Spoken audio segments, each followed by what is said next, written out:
Alam mo ba, na may Diyos sa Greek mythology na kalahating kambing at kalahating tao? Sa Greek mythology, si Pan ay isang Diyos na may kaugnayan sa kalikasan, musika, at kapayapaan.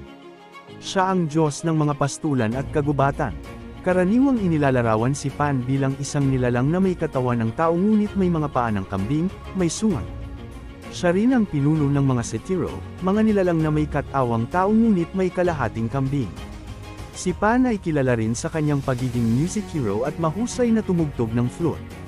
Ang tunog ng kanyang flute ay sinasabing nakapagpapakalma at nakapagpapagaling ng mga sakit ng kaluluwa.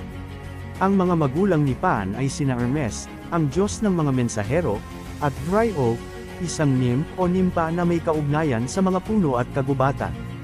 Si Pan ay isang Diyos sa mitolohiyang Griego na kilala bilang Diyos ng kalikasan, mga kagubatan, at mga pastulan.